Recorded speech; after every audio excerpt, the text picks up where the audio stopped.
Tonight on CTV News, terrifying car ramming. It was very traumatic. The dog park, the gate entrance was destroyed. A driver plows through a West End park and onto sidewalks, critically injuring a senior. How police risk their lives to stop the car. The parent essentially said that the situation didn't look quite right. How a quick-thinking parent stopped a possible child abduction. Who tried to snatch a 7-year-old girl from school? Making an agreement, moving forward, creating a better future for our kids and grandkids. When Ottawa could approve a pipeline to the West Coast, what is still missing from the promise as pipeline politics ramps up in BC?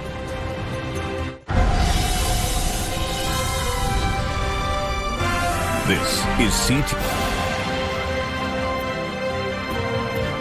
Good evening. Thanks for joining us. A violent car ramming spree has left a West End community shaken. This morning, a driver plowed through a park onto sidewalks, leaving a trail of damage and seriously injuring a senior. A police officer put himself in danger to stop the out-of-control driver. CTV's Craig Krause has been working on the story. Joins us live in the West End on Comox near Butte. Craig, such a shocking scene this morning. It sure was. In Mijung, hours after the vehicle left the road and tore up this neighborhood, we're starting to see the damage that was left behind. And tonight, we do have surveillance video. Take a look at this. You can see here a Jeep speeding eastbound down Comox Street in Vancouver's West End just before 6 a.m. Then suddenly it veers off the road, tearing through gardens and knocking down street signs. But it didn't stop there. The driver then barrels into a nearby dog park, destroying the gate, leaving debris and a shattered tree scattered across the street, all while striking a senior riding a motorized scooter, leaving the man in his 70s in critical condition. The chaos continued as the Jeep sped down Comox, smashing into a police cruiser and flipping onto its side. I could hear a car in a thump. Police say the driver was trapped inside the wreckage before first responders pulled him free. This witness says the man was mostly silent, appeared uninjured, and seemed to be in shock before being taken into custody. Nothing, and just, I think he had blue pajama bottoms, had a happy face on them. I have to get my truck's the one that got hit right there. Neighbors, including Denise Dennis, woke up not just to sirens and police tape, but to find their own vehicles caught in the chaos. As you can see, it hit on this side. So after he hit the tree, my guess is he came in, ricocheted off my car, hit the back end of this bumper. For many in this community, it brought back painful memories of last year's deadly Lapu-Lapu tragedy.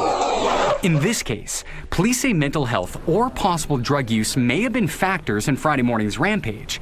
And they say if not for a Vancouver police officer pulling directly in front of the Jeep to stop it, it could have been much worse. For those officers involved in this crash, it looks like it was a very dramatic, very courageous deed that they did, putting themselves at risk in order to stop future harm. Craig, yes, definitely very courageous of that police officer. Do we know the status of the officer? We do. Vancouver police tell me that there were 2 officers that were taken to hospital for treatment, and both are expected to make a full recovery.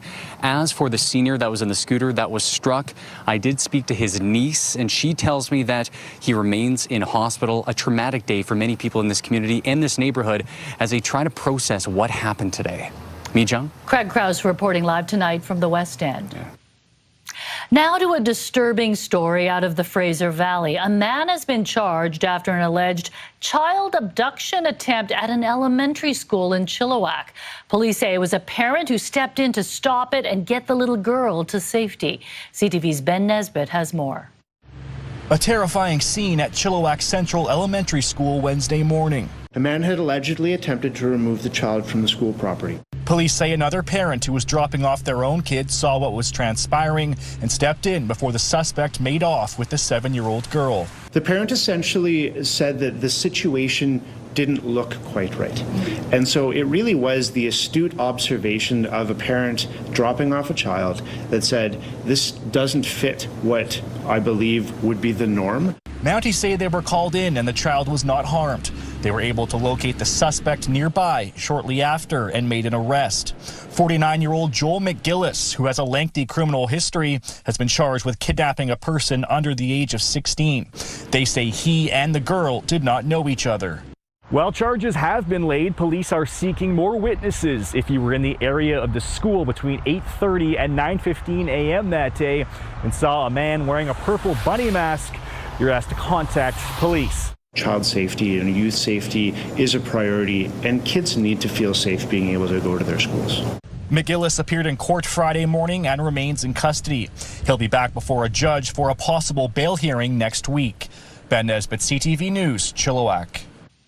An 86-year-old military vet and great-grandfather who shot and killed his longtime neighbors in Chilliwack over a noise dispute will likely die in prison.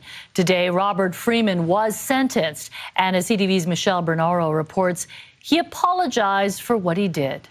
Saying he was too tired and not stable enough, Robert Freeman had his lawyer read out his apology during the sentencing hearing. But the family of the victims doesn't believe the apology is sincere. Freeman, who served 35 years in the Canadian military, said in his statement that he was truly sorry for what he did to two very good people. Those people were his neighbors of more than a decade, John Kavaloff and Valerie Smith. Freeman wrote, "I am ashamed of my conduct and I can never forgive myself for what I have done." He's saying sorry. It's not enough. The justice system really, really, really needs to change. There wasn't a lot of thought put into it. It was just very generic. It just didn't really feel like it was genuine. On September 13th, 2023, Freeman, carrying a rifle, walked next door to where 58-year-old Kavaloff was speaking with a friend in the driveway. Defense says Freeman later told police that Kavaloff would have visitors over and they would rev their motorbikes and play loud music, which would affect his sleep. Court heard that on the day of the crimes, Freeman confronted Kavaloff, who said that if Freeman didn't like it, he should shoot him. And Freeman did. A second bullet hit Kavaloff's partner, 67-year-old Smith. The victim's family says they had never heard of noise concerns prior to the killings. Earlier this month, Freeman pleaded guilty to the second-degree murder of Kavaloff and manslaughter in the death of Smith. In all honesty, he should spend the rest of his life in jail without parole. Defense asked that Freeman's age and poor health be considered in setting parole eligibility. The judge noted Freeman's frail health and told court she accepts his remorse as sincere, but also said there was a kind of vigilantism to his approach. Though second-degree murder carries a mandatory life sentence, the judge set parole eligibility at 10 years, meaning the earliest that Freeman will be released from jail is when he's 96. Michelle Bernaro, CTV News, Chilliwack. We now know when Ottawa could give Alberta the green light to begin building an oil pipeline. Alberta Premier Danielle Smith and the Prime Minister were all smiles as they signed the updated deal that could see shovels in the ground as early as fall 2027. But there was plenty of pushback in BC, with Premier Eby saying Ottawa is rewarding a premier who is threatening to separate. CTV's Kevin Chirac has the story. Putting pen to paper on a possible pipeline. I am thrilled to share that the agreement we signed today clearly sets out a pathway to the construction of a new oil pipeline to Asian markets, commencing as early as September 1st, 2027. Coming together, making an agreement, moving forward, creating a better future for our kids and grandkids. The proposed project would see as much as 1 million barrels of Alberta oil a day shipped overseas, with a pipeline that would run through BC to the coast. Premier Eby pushing back via statement. As a country, it's time to stop rewarding bad behavior. It cannot be the case that the projects that get prioritized in Canada are those where a premier threatens to leave the country. Eby also reiterating his government's opposition to any changes to the North Coast tanker ban, a key obstacle for any pipeline to that region. First Nations and environmental groups also raising concerns. There's no place for oil tankers, and no offer of equity or ownership will change our position. It not only risks our coastline from a potential oil spill, it also risks all the communities along the route. Meanwhile, BC's Conservatives, longtime supporters of the project, are criticizing the Premier for standing in the way. The Premier has been pretty much placed at the kids' table for this entire process. And so I think frustrations has grown, obviously, with the Alberta government and with the federal government, and the fact that we've got a premier in BC who is obstructionist. Experts say even if BC opposes a pipeline, it may not be able to stop one. I think we discovered with the Trans Mountain case that we don't have the legal tools to do this. The province doesn't have the legal tools. There are still many steps to go, including finding private investors to back the project. The premier saying Ottawa should instead focus on other BC projects, including mining and critical minerals. And he's set to meet with the Prime Minister next week. Kevin Chirac, CTV News. 911 operators have voted 95% in favor of strike action. QP Local 8911 members answer emergency calls and dispatch first responders around the province. The operators also want higher wages and say improvements are needed to address workload and staffing shortages. 911 is considered an essential service, and ECOM says service will be uninterrupted even in the event of a strike. The union and employer, ECOM, both declined an interview, saying negotiations are underway today.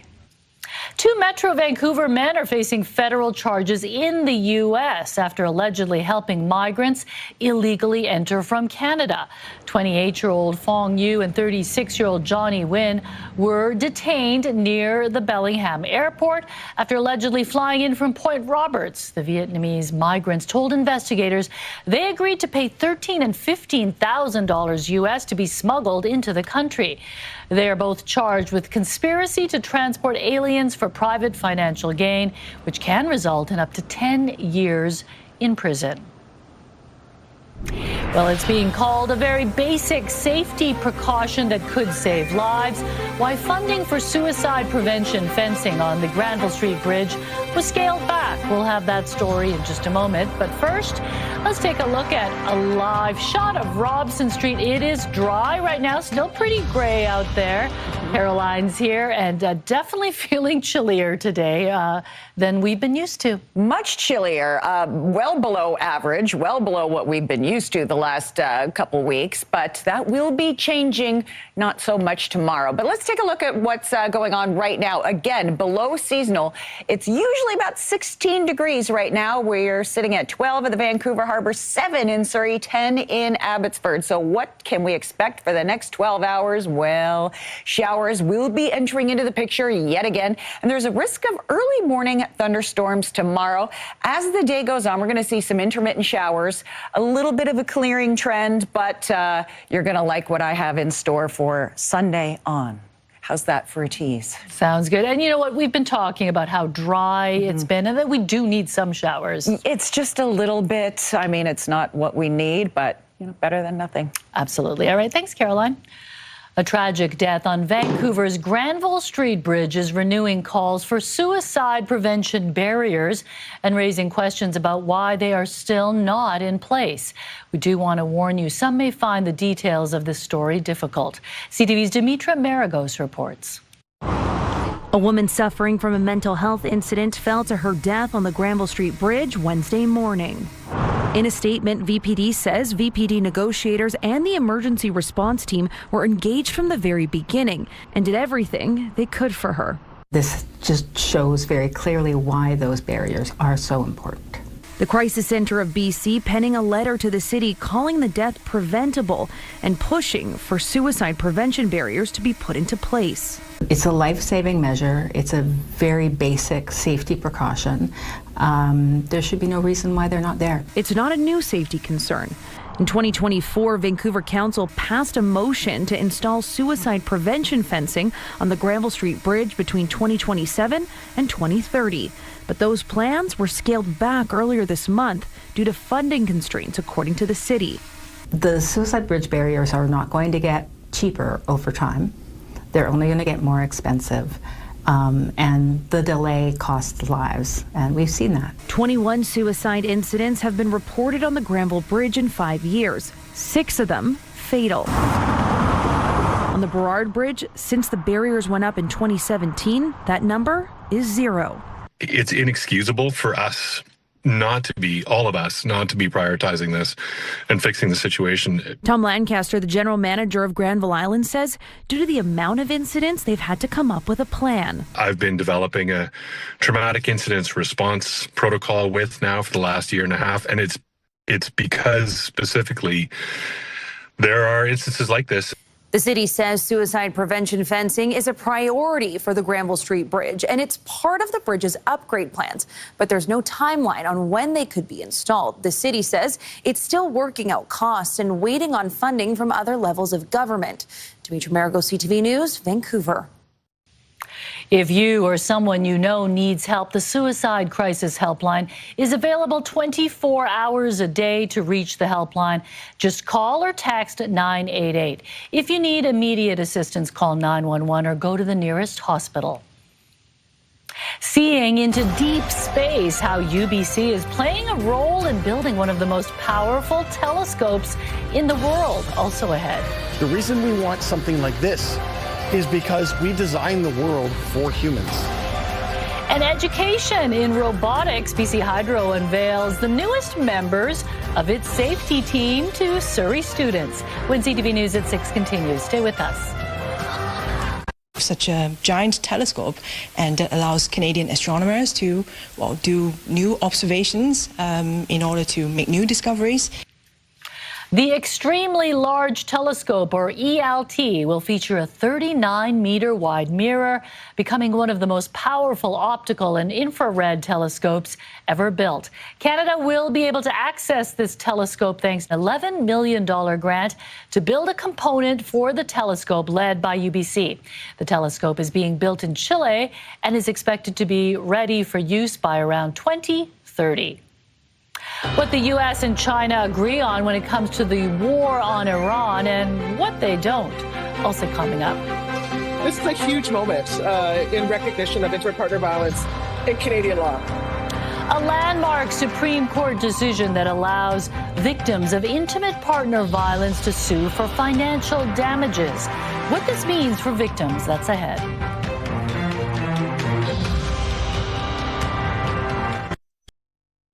There's a new pathway for victims of intimate partner violence to seek financial compensation.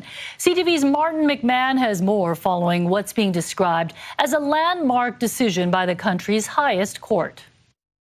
This is a huge moment in recognition of inter-partner violence in Canadian law. The Supreme Court of Canada has created a new tort of intimate partner violence. A tort is a legal term for a civil claim to seek damages after being harmed. Advocates say this will make it easier for victims to get cash compensation. Is that the law continues to evolve. It continues to recognize other aspects. And so this is one of those moments where we're seeing change. The case briefing outlines that a victim must show their partner, quote, intentionally engaged in abusive conduct, and that the conduct amounted to coercive control when viewed in context. BC was an intervener in the case. It's a historic day, very monumental when it comes to a transformation in law for something that was badly needed. A lot of people in Canada know or have experienced intimate partner violence. It genuinely changes the kinds of accountability and compensation that survivors of intimate partner violence can seek from the courts in Canada. Those who have followed the case are commending the courage of the Ontario woman who brought this to court. We have to acknowledge Kuldeep Ahluwalia, who stood in her power and used her voice. And literally during COVID times, self-represented at the start, she put this issue on the table. She's the one that is the hero here. She's the one that has the big victory. And we stand on her shoulders today, and we're very grateful for her. While advocates welcome this new ability for victims and survivors of intimate partner violence to pursue damages, they also hope this acts as a further deterrent against violence in the first place. Martin McMahon, CTV News, Vancouver. The World Health Organization is clearing the air about how long people should remain in isolation when it comes to the hantavirus outbreak. There's going to be a lot of epidemiological investigation to say this was a higher risk, this was a lower risk.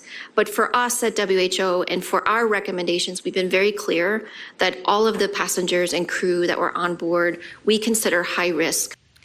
Yesterday, Canada's chief public health officer said officials notified 26 passengers who shared a flight with a potentially infected person.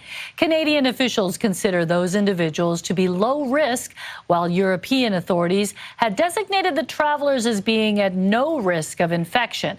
The WHO says the recommendation is for 42 days of quarantine from the last point of exposure. And Africa's top public health agency has confirmed a new Ebola outbreak in Congo, already causing 65 deaths and 246 suspected cases so far. This marks the 17th Ebola outbreak in the Democratic Republic of Congo since the virus first appeared there in 1976. A previous outbreak between 2018 and 2020 in the country killed more than 1,000 people. U.S. President Donald Trump is on his way home from Beijing. Trump says he and China's president discussed the Iran war, adding both countries want the conflict to end. But we want the straits open, and we want them to get it ended because it's a crazy thing. They're a little bit crazy, and it's no good. Can't have it. They cannot have a nuclear weapon. No major deals on trade or international policy have been announced. There are also signs that Beijing is willing to use its clout with Iran to work toward meeting U.S. demands to end the war. A White House readout of Thursday's conversation between the two leaders says both countries agreed the Strait of Hormuz must remain open and that Iran can never have a nuclear weapon. Good news and bad news for BC campers this May-long weekend. Also ahead. I love feeling the adrenaline. I like challenges. Bucking tradition. There's a waiting list for this women's-only program in Alberta on how to learn to be a bronc rider and how it's empowering them in other areas. That's ahead on CTV News at 6. Time now for tonight's Skywatch, a view of Iona Beach near the airport on a cloudy day. I've got your forecast coming up after the break. CTV Skywatch is brought to you by Kermac Collision and Autoglass, the name you'll remember when it matters. Kermac cares for kids. An Alberta program is helping women and girls buck tradition by launching their careers in a fast-rising rodeo sport. CTV's Alicia Fieldberg gives us a look at the women's-only Ranch Bronc School. One hand on the horn, the other on the rein, boots in the stirrups, and muscles activated. Riders start training on a bucking machine at Women's Only Ranch Bronc School before switching to a wildly kicking horse and trying to hold on for 8 seconds. I love feeling the adrenaline. I like challenges. I always like the rough, gruff things in life. It's just a lot of good energy and a lot of fun. Women's Ranch Bronc Championships started in the United States in 2016 due to high demand from female athletes wanting to compete in the men's division.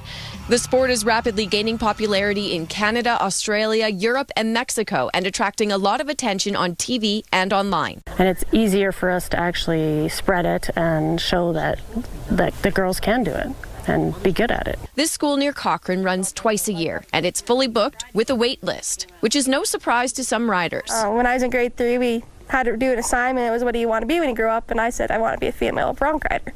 And everyone kind of laughed in my class, right? You're a woman, you can't do that. And now look at me. They say learning the ropes together with a focus on safety and mindset gives them a leg up, and not just in the sport. If I'm, nervous to go scrambling on a hike, I can do this, why can't I do that? And it's just helped to push me a little further in other aspects and other sports and trying new things. I just hope to continue having fun and trying to keep doing better every single ride. Which is why some people who sign up don't even intend to compete. Some of those girls that come in for the confidence and just in general, and they'll do well, and then they get a fire in them. The school aims to empower, and riders hope that catches on too. In February, Bailey Zelke was the only Canadian competing in Ranch Bronc in the Hawaii Ranch Rodeo and beat out all the other women and men to win the buckle. Pretty incredible to watch the sport grow, and I hope that it inspires other little girls to believe they can do big things for themselves. Alicia Fieldberg, CTV News, near Cochrane. An early campfire ban has been lifted thanks to cooler temperatures and reduced wildfire hazard throughout the coastal centre. It was put in place last Thursday after a stretch of hot, dry weather in April. BC Wildfire Service says Category 2 and 3 open fires still aren't allowed. Fire restrictions vary by local government, and some places are opting to keep the ban in place, including the Comox Valley Regional District and the city of Port Alberni. Caroline, that's good news for people out camping this weekend who they probably thought they weren't going to be able to do a campfire. I know, it's still good to be fire cautious, but yeah, a lot of good news for some people there who are going to be out and about. Love it. Love it. Happy long weekend, friends. Let's take a look at your forecast. If you're going to be out and about on the roads this weekend, we do have some news to tell you about. A special weather statement is in place tonight through Sunday morning. A definite snowfall, possible accumulations for the Coquihalla, Hope to Merritt, Highway 3, Hope to Princeton via Allison Pass and Paulson Summit to Kootenay Pass, and the Okanagan Connector, Merritt to Kelowna. So do take care if you will be out and about on the roads again. That is in effect until Sunday. As for the South Coast, you see these passing showers coming in. A little bit of a clearing trend come noon around the Vancouver area. Fraser Valley, though, will see more showers than clearing tomorrow, but there is a change in the forecast coming up on Sunday. We just have to get through tomorrow. But first, what can you expect for this long weekend? Again, tomorrow, a mixed bag, a little bit of everything, but then sunny breaks on Sunday and Monday. Yes, we will see the sunshine and a drying trend. My favorite words to say when I do a forecast. All right, let's talk about tomorrow, shall we? Port Hardy, a mix of sun and cloud and 12 degrees and some showers. Campbell River, Comox, there's a risk of an afternoon thunderstorm. High of 16 degrees under a mix of sun and cloud. For the South Island, Port Alberni, a risk of a morning thunderstorm and a high of 16 degrees. As for the rest of the region, mix of sun and cloud. It's going to be a nice day. Highs hovering around the mid-teens.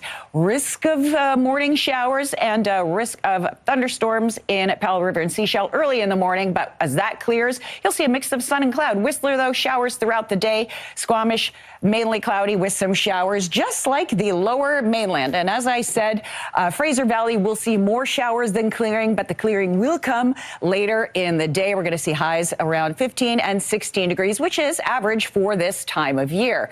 The temperature will go up as the week goes on. Tuesday is a little iffy in terms of clouds and showers, but varying degrees of sun and cloud for this stretch. And look at that, high of 19 degrees midweek. Yeah, that is a very nice forecast. And we do get sunshine on this long weekend. Yeah, a little bit of sun, so don't put that sunscreen away just yet. All right, thanks, Caroline. The BC SPCA is facing a double whammy, a growing demand for pet food and shrinking donations. Also ahead. Maintaining your grill is about more than just keeping it looking nice. It can actually make it safer and work better, too. What to know about maintaining your barbecue and getting it ready for the summer grilling season. That's ahead.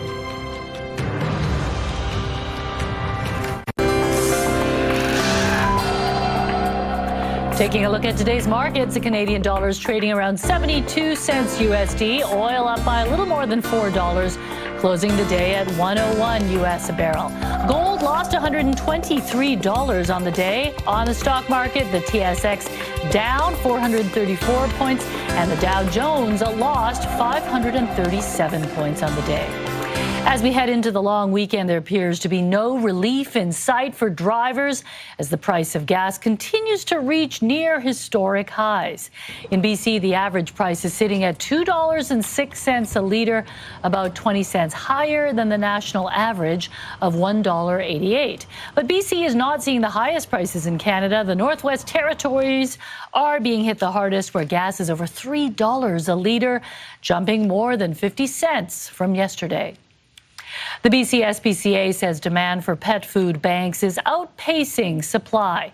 The organization says its pet food bank program has already helped more than 17,000 pets across the province so far this year. And with the cost of vet care rising alongside food prices, many pet owners have had to make some tough decisions when it comes to keeping their animals healthy and fed.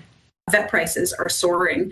It's happening all over the province, and so a lot of folks now are spending savings on surgeries like spay and neuter that have just climbed exponentially, upwards of $500 to $800 to spay or neuter a cat. People who had previously been donating may be slowing down on donations, and I think a lot of that is truly because people can't afford to donate money as much anymore.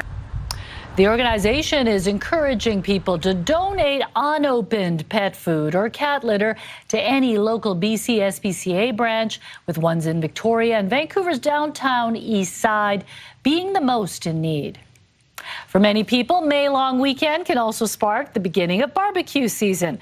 But if you haven't used your grill since last year, chances are it may need a good cleaning before you get started. CTV's Pat Foran explains. Jo Hill-Ross felt it was time for her family to get a new barbecue. We've been having trouble with the igniter. It won't light. If you're using your gas grill for the first time this weekend, you'll want to make sure it's ready for another season. This is a really good time of year to open up the grill, check out what it's been through over the winter, and give it a good wipe down. If you didn't give your barbecue a good cleaning when you put it away for the fall, you may have some work to do. Maintaining your grill is about more than just keeping it looking nice. It can actually make it safer and work better too. Things like failed igniters, leaking gas line, or a clogged burner are all typically things that you can fix, but they're also a big problem if you let them go unchecked. To check your gas line for leaks, connect the propane tank, open the valve, and use a mixture of water and dish soap on the gas line and other parts. If you see any bubbling, that could mean you have a leak. You may need a new tank or replacement hose. Make sure spiders haven't built webs inside of it over the winter, because if they have, lighting the grill can cause those to ignite. Next, fire it up and check the burners. Yellow or uneven flames usually means a clogged burner. Turn off the gas and try cleaning the holes with a toothpick. Once the grill has cooled, if that doesn't help, you can replace the burners. If the igniter is clicking slowly, not at all, or not lighting the grill, it may need a new battery or have corroded contacts. If repairs are starting to add up, or if there's a safety issue, you may want to consider replacing your barbecue.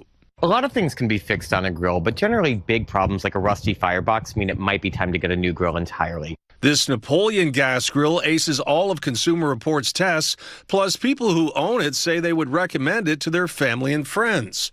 When cleaning your barbecue grates, don't scrub them with a wire brush. The small, sharp bristles can break off and stick to the grill racks and then to your food. If swallowed, they can cause serious harm. Pat Foran, CTV News. The long weekend is here, and there are plenty of fun things to check out around town. The Friday feel-goods are just ahead. Plus, junior journalist Adam finds out how a 7-year-old started reporting and publishing his own online magazine. Next on the Sawatsky Signoff. Right now, here's a preview of your morning, Vancouver. It's an alarming summer trend that can have deadly consequences. Children falling from windows and balconies. Tuesday on Your Morning Vancouver, more on the warning from emergency officials so we don't see the same spike in cases as last year. Plus, it's almost spot prawn season. We'll learn more about this year's catch and how to prepare them. We're back after the long weekend. We'll see you Tuesday morning.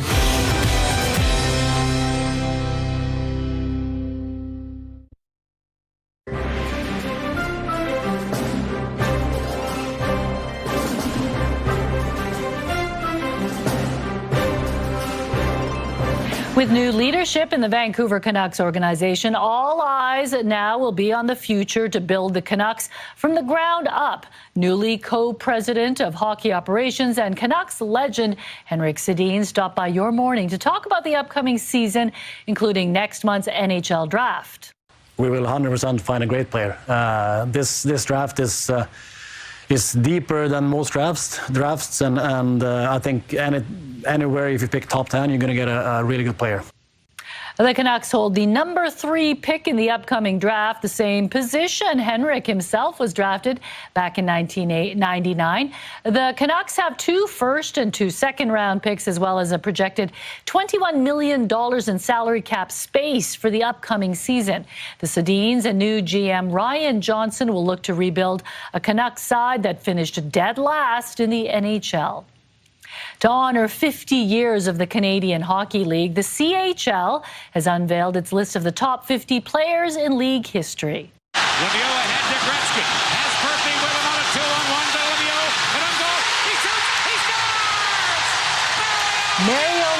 tops the list as the best Canadian junior hockey player of the last 50 years. Super Mario is followed by his fellow Pittsburgh Penguin legend Sidney Crosby. Wayne Gretzky grabbed the final spot on the podium at number 3, while Connor McDavid and Islanders legend Mike Bossy rounded up the top 5. After teasing it a few days ago, FIFA has revealed the full official song of the World Cup.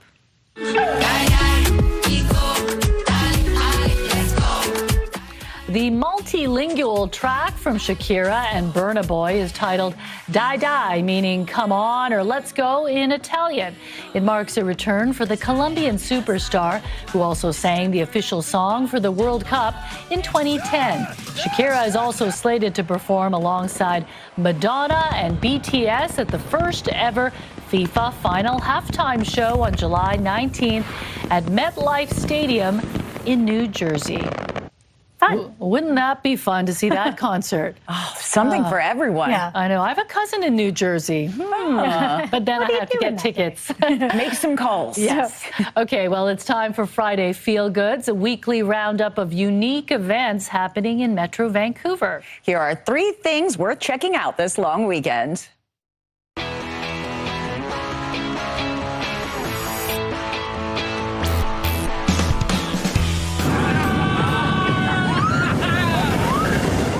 It's a summer favorite in Vancouver. Playland is back, from the Thunderbolt to the Teacups. There are more than 30 rides and attractions for thrill seekers to enjoy. Opening weekend will also feature a park-wide immersive scavenger hunt with plenty of prizes up for grabs.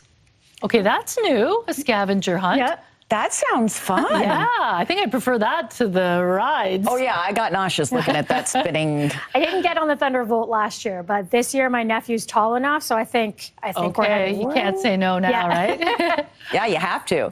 All right, head to Fort Langley on Monday for the 104th annual May Day celebration. The event kicks off with a pancake breakfast, followed by a parade through the historic community. The Family Fun Festival will run the rest of the day, featuring the May Queen, Maypole, and plenty of food and live entertainment. You had me at plenty of food. Yes. Yeah, and I love Fort Langley. Yeah. I mean, it's so quaint. It's so cute. Very, very sweet. All right, and there will be plenty of mustache twirling at the 11th annual charity facial hair competition tomorrow, organized by the Vancouver Facial Hair Club. Some categories will reward natural growth, while others allow for more creative styling. The event benefits Street Thug Barbers, which provides free haircuts to residents of the downtown east side. Okay, who knew there was a facial hair club? Okay. And for a good cause, and it looks like a lot of fun. Yeah, but this kind of event you had to have been planning for a while, right? It's not like a last-minute thing, right? Well. Okay, if you have any events you'd like us to highlight, email your tips to ctvfeelgoods@ctv.ca. And just before we get to the Sawatsky Signoff, Lawrence, what's coming up tonight at 11:30? Well, Mijung, we know that many people are going to be getting away this long weekend. We will be keeping track on all the travel conditions for you, and we are already hearing warnings of potential snow on some mountain passes. And more FIFA excitement, the new spots that you can get some Team Canada gear, and the pop-ups across the city as Vancouver gets ready to host the World in just a few weeks now. Yeah, I mean, we're already saying FIFA so often in this newscast. As we get closer, I mean, we got to count how many times we say it, right? We should. Okay, well, a little boy with a big imagination has a knack for finding stories wherever he goes. With the help of his mom, he has started a magazine with the goal of showing people the beauty in thinking differently. Adam explains in tonight's Sawatsky Signoff.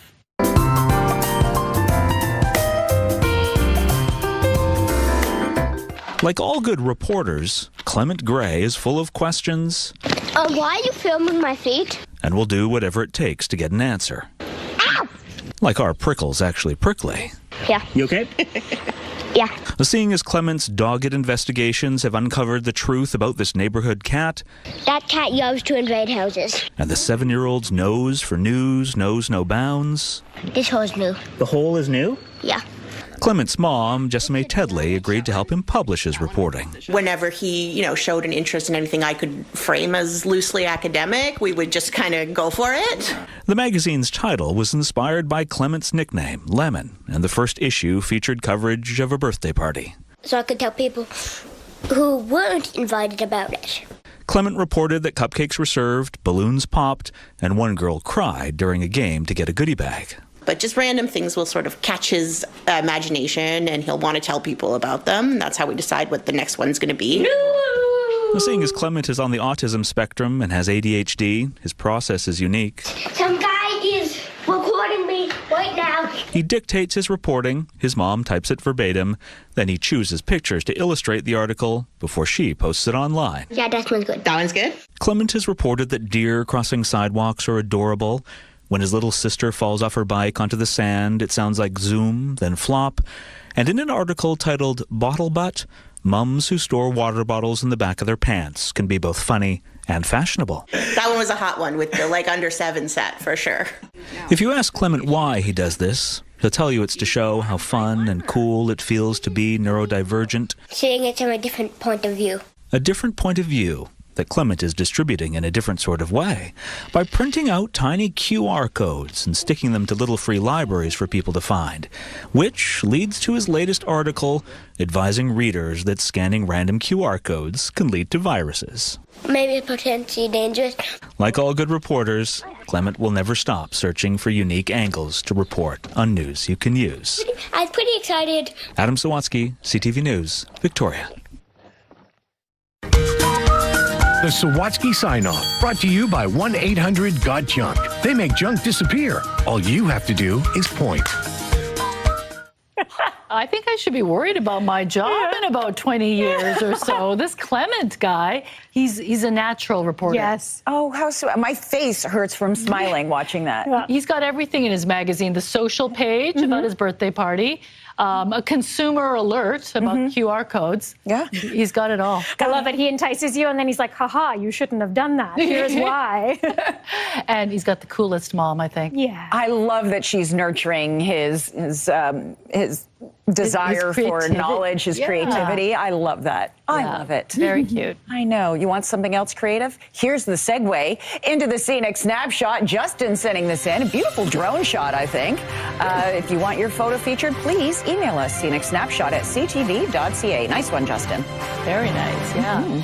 Okay, well, thank you for sharing part of your evening with us. Have a great long weekend. Happy Victoria Day. Yes.